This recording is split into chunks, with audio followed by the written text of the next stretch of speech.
राम मंदिर उद्घाटन के दिन 2:30 बजे तक बंद रहेगा एम्स, केंद्र सरकार ने किया ऐलान। असम में भारत जोड़ो न्याय यात्रा का रूट नहीं बदलेगी कांग्रेस, हमले के बाद बोले अजय माकन। राहुल गांधी ने न्याय यात्रा से पीएम मोदी पर साधा निशाना, पूछा कहां गए हर साल 2 करोड़ नौकरियों का वादा। 22 जनवरी की शाम 10 लाख दियों से रोशन होगा रामनगरी, योगी सरकार ने बनाया प्लान। आपकी हरियाणा चुनाव अभियान समिति के अध्यक्ष अशोक तंवर समर्थकों के साथ बीजेपी में हुए शामिल। राम मंदिर प्राण प्रतिष्ठा में शामिल नहीं होंगी उमा भारती, बोली पिछले कई दिनों से है बुखार। एमपी विधानसभा चुनाव में हार के बाद कांग्रेस का एक्शन, पार्टी विरोधी गतिविधियों के लिए 150 नेताओं को भेजा नोटिस। ईडी की पूछताछ से पहले जेएमएम कार्यकर्ताओं का सीएम आवास के बाहर प्रदर्शन, निकाला गया मशाल जुलूस। चंडीगढ़ मेयर चुनाव टला तो हाई कोर्ट ने लगाई फटकार, प्रशासन से मांगा जवाब।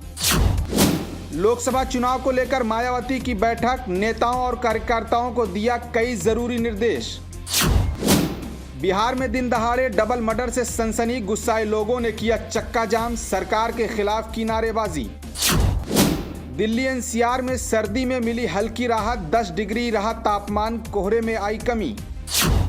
गणतंत्र दिवस पर सुरक्षा को लेकर दिल्ली पुलिस अलर्ट, 15 फरवरी तक कई अनेक एक्टिविटी पर रहेगी रोक। छत्तीसगढ़ में सुरक्षा बलों को मिली बड़ी सफलता, मुठभेड़ में 2 महिला समेत 3 नक्सली ढेर।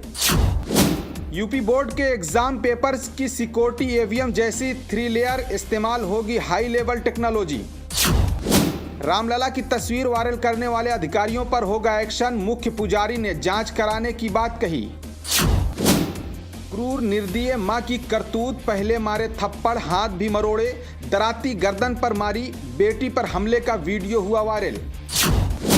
अब सिर्फ तस्वीर पर सर्कल बनाकर कर सकते हैं सर्च, गूगल की सुविधा चुनिंदा फोन में है मौजूद।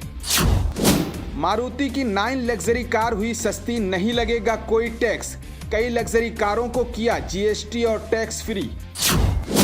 10 रुपए के पैकेट में मिले 5 चिप्स, ग्राहक ने सोशल मीडिया पर डाली तस्वीर, अब फोटो हुई वायरल। रश्मिका मंदाना का डीफेक वीडियो बनाने वाला आरोपी हुआ गिरफ्तार, दिल्ली पुलिस ने आंध्र प्रदेश से किया गिरफ्तार। करण जौहर के शो में ओरी ने अपने हमशक्ल का किया खुलासा, बोले मेरे 3 हैं हमशक्ल। चीन के स्कूल के हॉस्टल में बड़ा हादसा, आग लगने से 13 लोगों की हुई मौत। केंद्र सरकार ने म्यांमार सीमा पर बाड़ाबंदी करने का किया फैसला, आसान आवाजाही को रोकने के लिए उठाया गया ये कदम।